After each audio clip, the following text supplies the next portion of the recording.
The Kitchen Angle Show. A Jersey native. Home of everything and anything. Your host, Mike.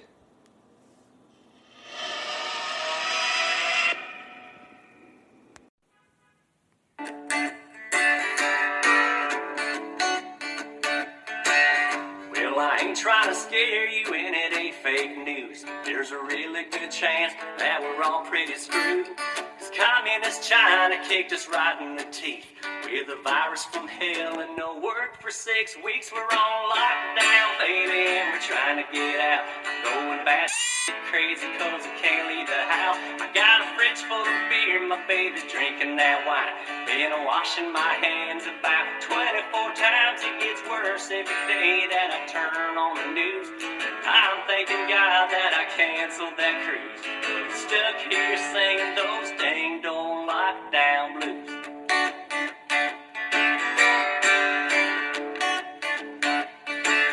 Well, it all seemed harmless for a couple of days. Then it all got real when it got Tom Hanks. Now we can't shake hands and we can't even sneeze, cause everyone will freak out and put us in quarantine. We're on lockdown, baby, and we're trying to get out.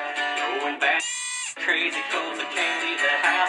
Got a cooler of beer, my baby's drinking that wine. Been washing my hands about 24 times. It gets worse every day that I turn on the news.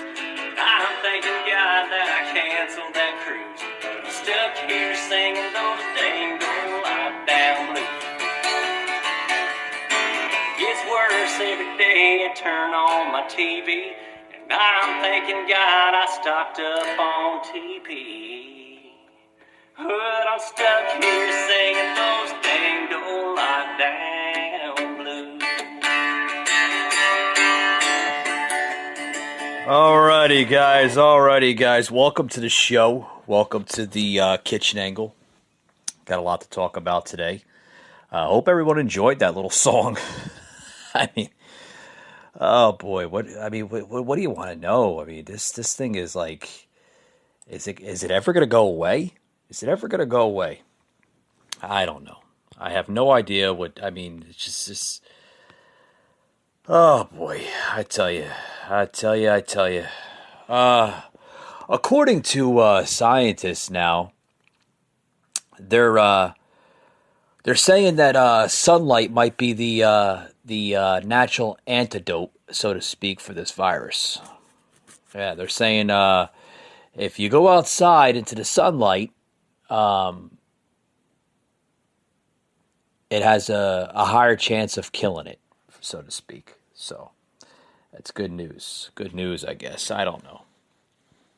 Or maybe that's just common sense, right? You go outside, you get fresh air, you start to feel a little bit better, I guess, right?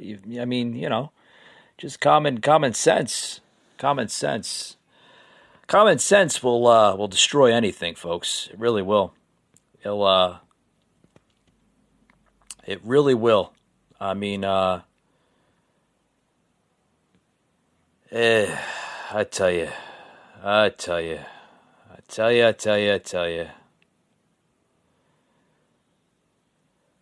But in other news, I'm going to talk about Costco and Walmart and Target on why they should not stop selling non-essentials. A very interesting article, guys. Very interesting article.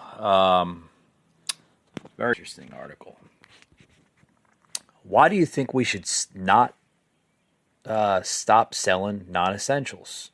Well, according to that, and this coming out of the Business Insider, a lot of good stuff coming from Business Insider. Definitely not fake news. But basically what they're saying is the governments and parts of the U.S. have ordered retailers, including Costco, Walmart, and Target, to stop selling certain non-essential goods, such as clothing, furniture, toys, and paint in their stores. The restrictions are meant to reduce shopper traffic in stores. But with that being said, these rules showed a complete lack of understanding of how retailers operate. Stores can't handle higher volumes for pickup and delivery of online orders, it's stating. It is fine for authorities to recommend online ordering as a replacement, but most stores are already struggling to cope with both pickup and delivery, according to Walmart and other retailers, corporate retailers out there. But most of these stores are already struggling, says corporate, large corporations. The line between essential and non-essential is very arbitrary. And if the government becomes too restrictive, it could lose the support of the public. Basically, okay, these extra restrictions, guys, these could be bad in some way. It could drive customers away completely, and just, I mean, it could put a bad effect and impact on their business alone.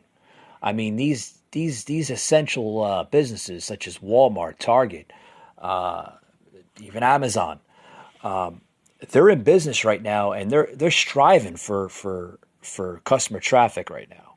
So, I mean, to sell a non-essential such as clothing, I mean, everybody needs clothing, right? Everybody needs their hygiene products. Everybody needs entertainment just to keep everything, and everybody sane in these hard times. I mean, if you eliminate all this stuff, what is that going to do for the American economy? It's going to put a big damper on it, right? You can't rule out companies such as Walmart and Target and Costco to stop selling. Thank you, a ping on that. To stop selling non-essential items. You just can't. You can't put you can't even put a ping on that. My sound guy right on target today. Right on target. Thank you, guy. Thank you, buddy. I mean, you're right on target today. It's sometimes you're not there, but today you're right there. With that being said, guys, we'll be right back after these words. You're not going to miss it. I want to talk about how the economy is slowly doing a little bit better, right? We're not seeing as much of a pandemic, so to speak, in our retailers. But with that being said, guys, we'll be right back. Be right back after these words. You don't want to go anywhere after these.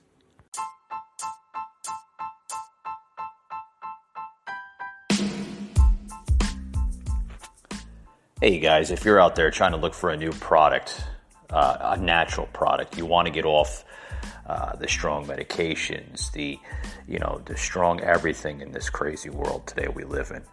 Look no further than HempWorks. HempWorks, what is it? Guys, it's a natural supplement. It's healthy for your body. It's through the natural blend of marijuana, but basically. It's crazy to say that, but HempWorks is actually legal, folks. You can buy it in stores, online stores, everywhere. Basically what it is an oil type of formula that you can basically spread all over your body. I'm telling you what, folks, this stuff works like wonders. It really does. It's a tremendous product. And I'm telling you what, I use it myself. For things that, sometimes I go through, like headaches and just everyday stress levels, you apply it on your forehead, boom. God, it's like a miracle. I call it the miracle pill, so to speak, but it's oil based. And I tell you what, guys, that headache goes away within minutes. Try HempWorks. Just log on to HempWorks.com. You can Google it, HempWorks, HEMPWORX. Make sure you put the X at the end. So it's HempWorks. Google that right now, guys. I'm telling you what, there's, so many different products on their page that you can, you can scroll through, look at it, see if it's the right product for you first. And I'm telling you what, guys, this product, you're going to love it. They stand by their money too. So, Google HempWorks today, guys. You'll love it.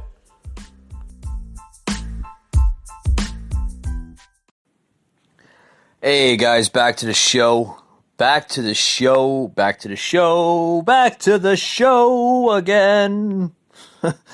Sorry guys, I don't know what came over me there for a minute. God, what should we say now? What should we say now? Seems like everybody's either $1,200 or $2,400 richer. Hopefully everybody got their stimulus checks by now. If not, then they're on the way. Just try to be patient with that. Probably one of the biggest bills signed by any president. $2.2 trillion bill, stimulus bill signed by President Trump. But there's a lot of things going on. I don't know where to start. Actually, we'll start by we'll talk about the this coming out of Washington Post about a day ago. The meat processing plants are closing due to COVID-19 outbreaks. Beef shortfalls may follow. God, there's more meat plants closing than ever before. It's just people continue to bombush the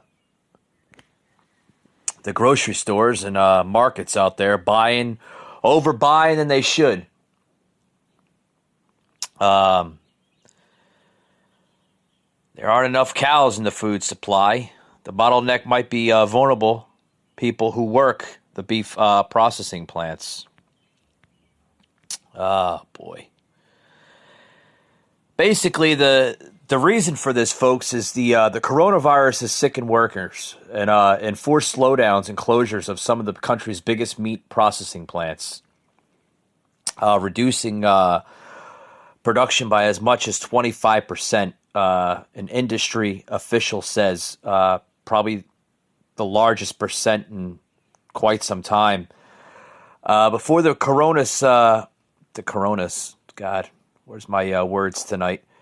Before the coronavirus hit, about 660,000 beef cattle were being processed each week at plants across the United States. And that's according to a program sales manager for the industry, which is the American subsidiary is the world's largest processor of fresh beef and pork. This week, there will probably be around 500,000 head processed at a U.S. plant still in operation. That's 25% less beef being processed. Guys, what's going on here is this virus, this plague is affecting everything.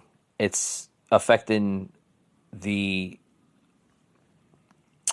meat and beef and pork industry, which, sadly to say, there's not a lot of cattle and there's not a lot of animal in this country here to process it.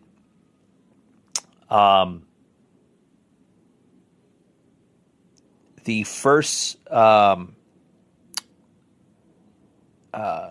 plant was closed at a Sutterton, Pennsylvania beef plant on April 7th, and then shuttered its Greenlee, Colorado beef facility after at least 50 of its 6,000 plant employees tested positive, which all have been urged to self-quarantine. The industry says we have enough food. Here's why some store shelves are emptied anyway. Basically, people are just going into, a normal panic, We got a sound clip here I want to play from a South Dakota pork processing plant relating this here. So let's play it.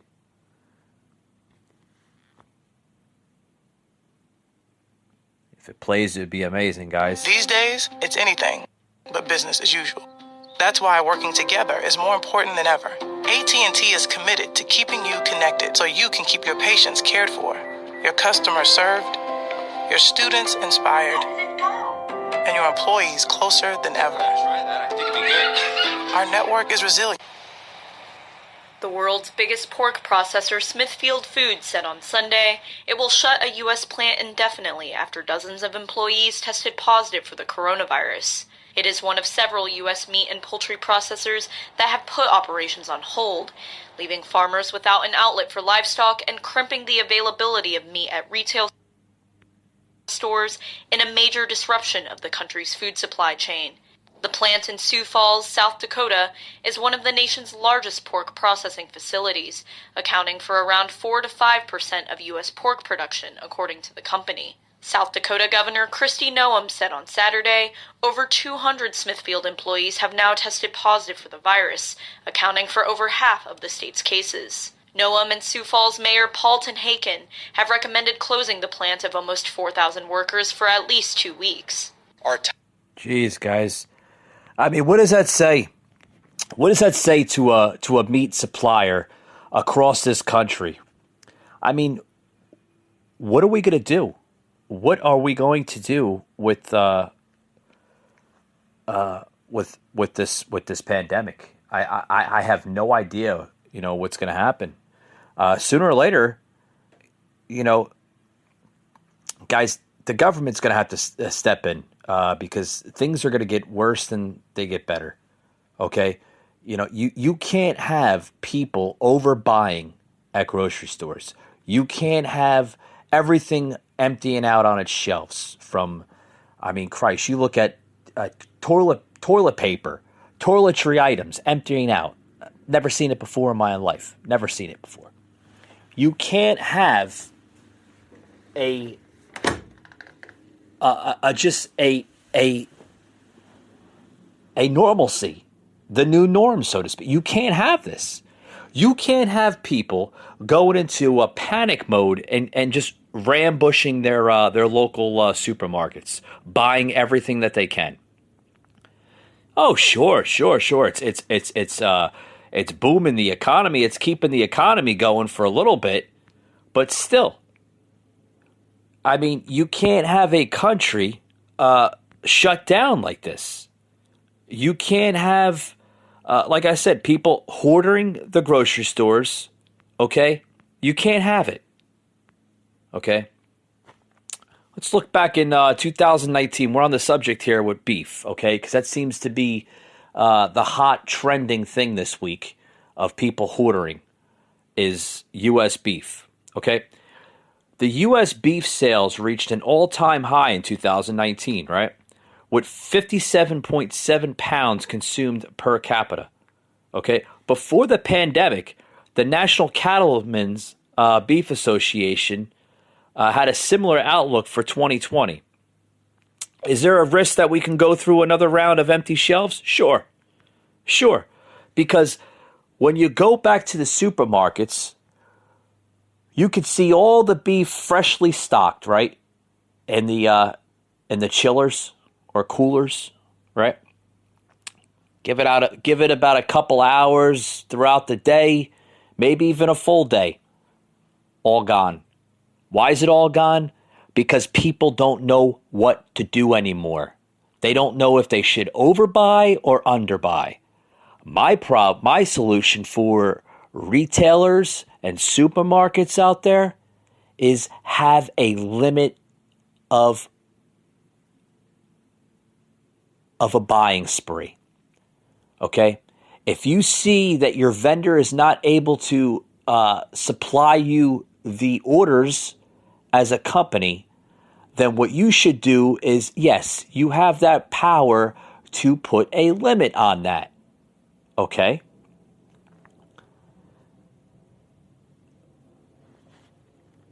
Maybe 2 or 3, that's it. I wouldn't go as far as 2 or 3 types of packages of meat per customer. Okay? Because if you don't do this, you are going to put a shortage on the meat industry in this country. Mark my words. And you will put a shortage on everything else.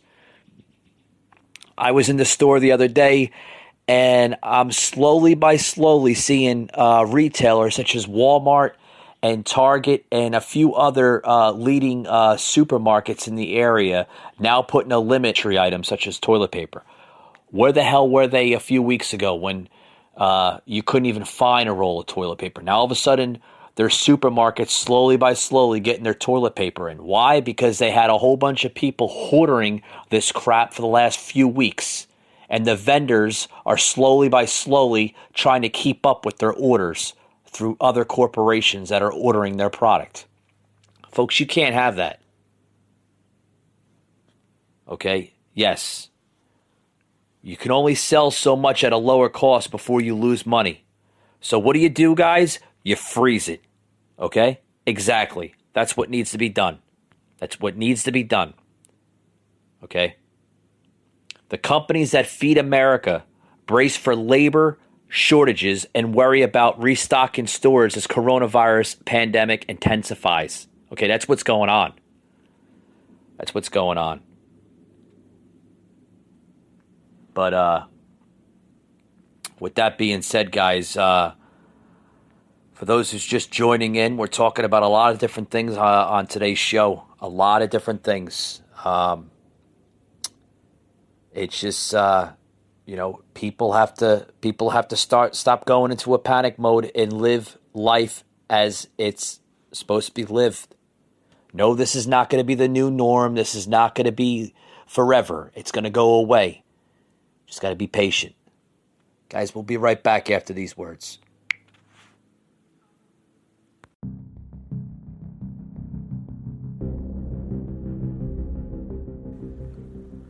The Kitchen Angle Show, an Anchor podcast, a show of meaning, determination, motivation, anything to get through your crazy day life.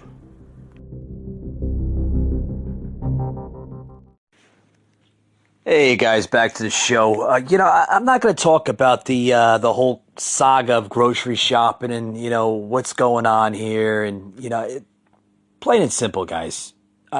Stores are if they are not going to enforce these shoppers hoarding their shelves, they're either going to one or two things is going to happen. Or excuse me, one thing is just going to happen. They're going to lose control of the shopping industry, okay? And that's that. What needs to be done is every state across this country has a National Guard, okay? Or some type of, enforcement agency. Should grocery stores get the National Guard involved when it comes to hoarding and people not following store policies? Absolutely. Or at least get the sheriff's department involved, because this is just getting out of control. I want to get into other things here. It's just other things here. I don't want to talk about this anymore because this whole pandemic is being way blown out of proportion. He's sitting home watching TV. Maybe he should get up and go to work, right? He wants to say, "Well, I did enough." Yeah, none of us have done enough. We haven't, because it's not over. So yes, thank you for the Javits. Thank you for the U.S. Navy ship Comfort. But it's not over. We have a lot more to do. And no one can take the posture, well, just say thank you for what I've done, and I'm now out. I'm not doing anything else. I've done my part. It's up to the states. It's up to the governors, which is what it always was, because it's always been the governor's power. And then he says, there's a 50-piece puzzle. No. That's called the map of the United States. It's not a puzzle. And those lines are called states. And those states have constitutional power. So, introduction to constitutional theory and policy. The states have the power to open. The states are opening on their own timelines. We're trying to coordinate with our neighboring states. Western states are coordinating. Middle states are coordinating. All he's doing is walking in front of the parade. But he has nothing to do with the timing of the parade, right? The governors are going to open when they think they should open. All I'm saying is there's two things they need help from. They need help from the federal government. Two things. Help on testing, because states can't do that.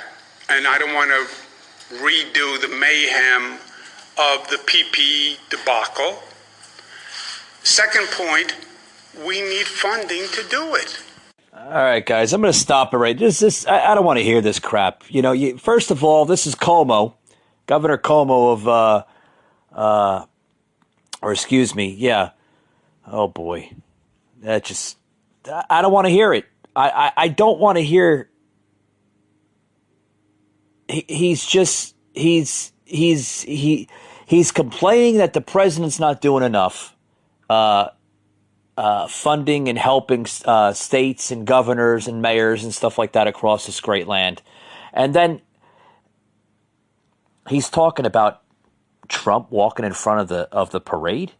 First of all, let me say something right now. If it wasn't for Trump getting involved at the right time, at the right moment, there would have been a lot more deaths in this country, okay, than there are now. I think he's doing a tremendous job, and I think this bozo clown needs to start showing appreciation, okay?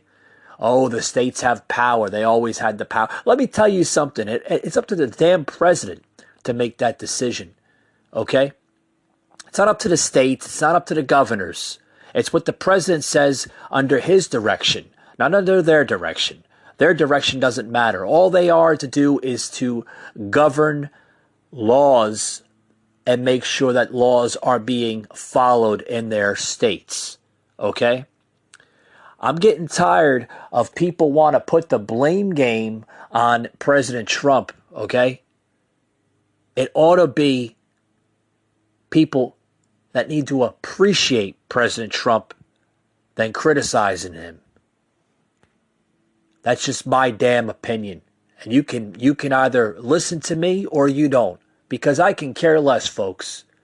Okay? Because I have some naysayers that will probably say, hey, Mike, you're wrong, you're this, you're that. Well, you know what? Just be glad that you're still alive, you have a roof over your head, you're putting somewhat of the best possible quality of food on the table, and things are getting done in that aspect. With that being said, guys, I hope you liked what I had to say today.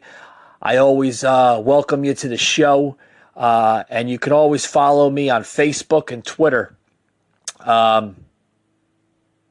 Just Google search The Kitchen Angle.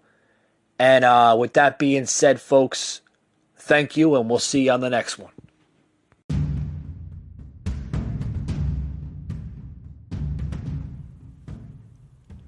You just heard an episode of The Kitchen Angle Show, an Anchor podcast.